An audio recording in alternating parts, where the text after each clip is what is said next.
Cafe Puccini. My favorite spot in San Francisco is Cafe Puccini, located in the North Beach neighborhood of the city. North Beach has a long and interesting history.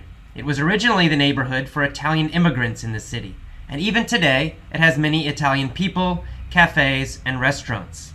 As a kid, the famous baseball player Joe DiMaggio lived in North Beach. The most famous period for the neighborhood, however, was in the late 1950s and the 1960s, when North Beach served as the center of San Francisco's literary renaissance. In particular, North Beach was home to the Beat writers and poets. The Beats developed a new, free, open style of writing.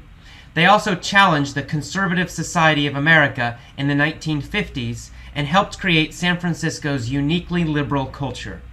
Many credit the Beats as the fathers and mothers of the 1960s cultural renaissance in America. Among the most famous Beat writers were Jack Kerouac, Allen Ginsberg, and Gary Snyder, all of whom lived in North Beach at various times in their lives. The focal point of the movement was City Lights Bookstore, owned by the anarchist poet Lawrence Ferlinghetti. In the 1950s, City Lights made history when they published Allen Ginsberg's controversial poem, Howl, which shocked mainstream Americans at the time. Soon after, Jack Kerouac followed with his books On the Road and The Dharma Bums, and the Beat movement was born. Ferlinghetti is still the owner of the bookstore, and City Lights is still a popular independent publisher. And North Beach is still home to artists and writers, although it has become much more expensive and now attracts wealthier residents as well as tourists. Even though the literary scene is not what it used to be, North Beach still has many family-owned cafes. You'll find artists, writers, poets, entrepreneurs, musicians, business people, and tourists relaxing together in them. My favorite is Cafe Puccini, which is named after the Italian opera composer.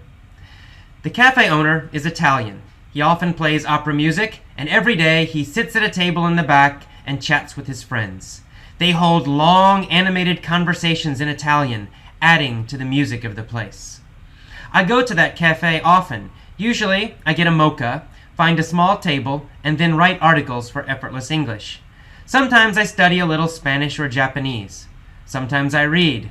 Sometimes I just watch the people walk by the windows. The staff never seems to mind that I stay a long time. They are always friendly. On sunny days, I sit at a table on the sidewalk, but now, during the winter, I stay indoors. If you get a chance to visit San Francisco, stop by Cafe Puccini. It's located near the intersections of Columbus and Vallejo Streets in North Beach. Be sure to bring a book by Kerouac or Ginsberg. Sit, enjoy the opera music, and relax for a while. No one will hurry you. Okay, Effortless English members, welcome to the mini story for the article Cafe Puccini. All right, let's get started. Mike is a writer, but he's not a normal writer. He's a very controversial writer. Liberal people love him. Conservative people hate him. Mike is famous in the American literary scene. He helped make history by challenging Stephen King to a competition. He said to King, "I am the best writer in America. I challenge you to a competition to prove who the best writer really is." Stephen King accepted. They decided to hold the competition in New York City. Both writers sat at a table with a pen, some paper, and a clock. They had only 10 minutes to write. Stephen King wrote calmly and slowly. He seemed very confident. Mike was very animated. He shook his head. He moved his feet. He smiled. He frowned. He cried and he laughed as he wrote. After 10 minutes, they finished. A group of writers read their papers. They decided that both papers were so good they could not pick a winner. Everybody else was shocked. Though there was not a clear winner, this competition started a new movement called fast writing. Suddenly, everywhere in America, Writers tried to write quickly. Many writers tried to copy Mike and Stephen King's fast writing style. But, unfortunately, most of them were terrible. No one could beat Stephen King and Mike. Okay, let's go back to the beginning of this foolish little story and help you remember some of the new vocabulary. Let's do it again, this time with some questions. Okay, Mike is a writer, but he's not a normal writer. What kind of writer is he? Well, he's a controversial writer. Does everybody like his writing? No, everybody does not like his writing. Does everybody hate his writing? No, everybody does not hate his writing. Do people agree about his writing?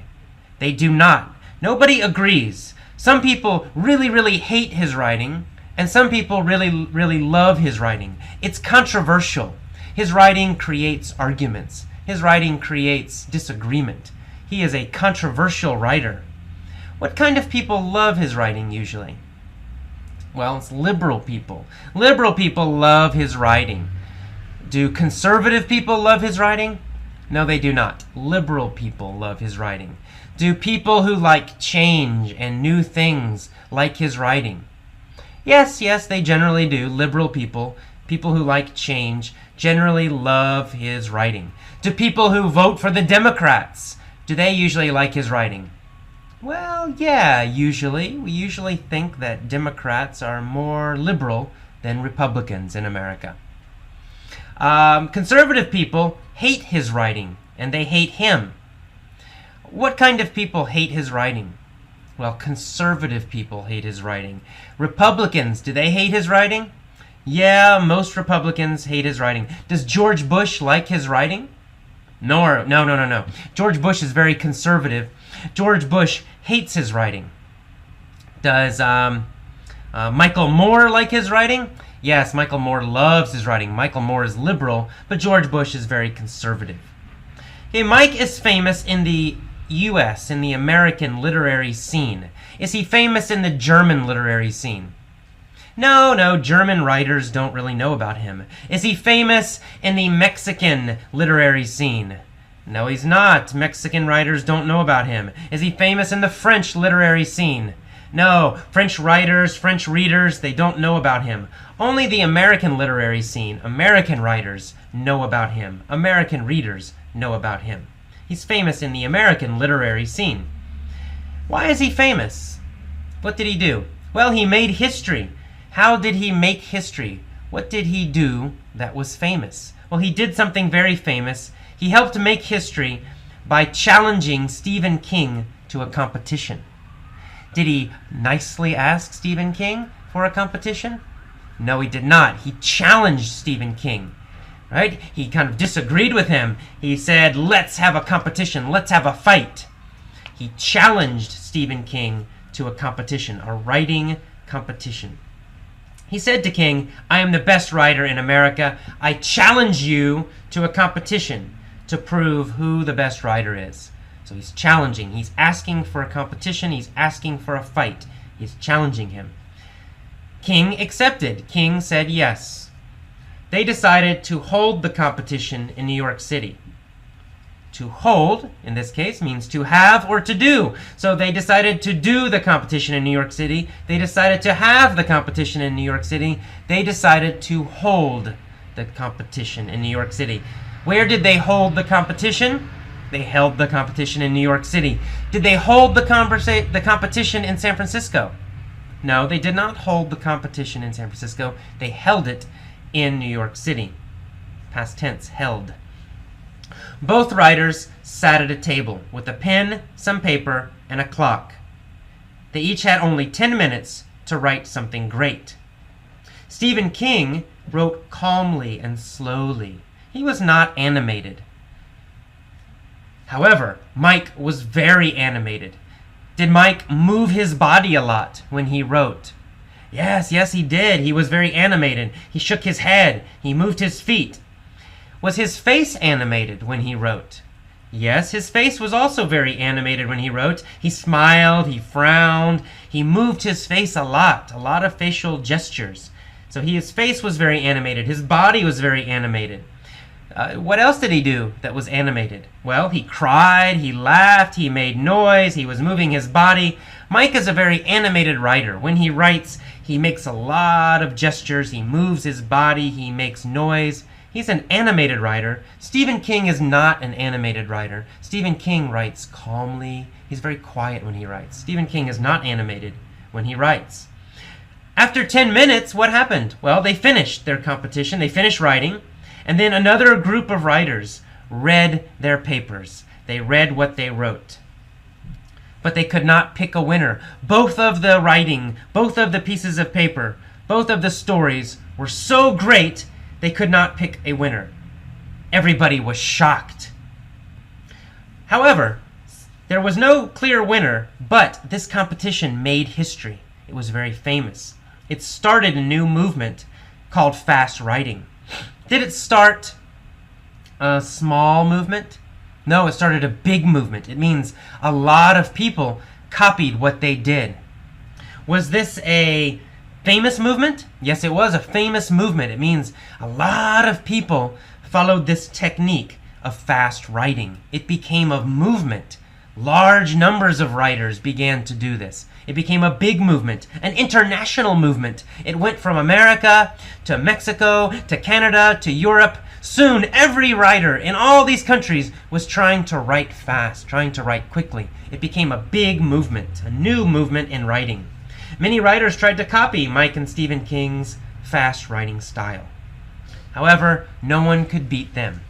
All the fast writing in all these countries in this big movement, most of it was terrible. Only Mike and Stephen King were good. All right, let's go back to the beginning one more time and listen again. Mike is a writer, but he's not a normal writer. He's a very controversial writer. He creates a lot of conflict, a lot of argument with his writing. He's a controversial writer. Liberal people love him. People like Michael Moore or John Kerry or other liberals, environmentalists, labor union people, they all love his writing. Conservative people hate his writing. George Bush hates his writing. Republicans hate his writing. Fox News hates his writing. Okay, Mike is famous in the American literary scene. He's not famous in the French literary scene or the Mexican literary scene. He's only famous to American writers and American readers. He's famous in the American literary scene. He helped make history by challenging Stephen King to a competition. He made history. He did something famous by challenging Stephen King to a competition. He said to King, "I am the best writer in America. I challenge you to a competition to prove who the best writer is." He asked him for a competition. He asked him for a fight. He challenged him. King said yes. King accepted.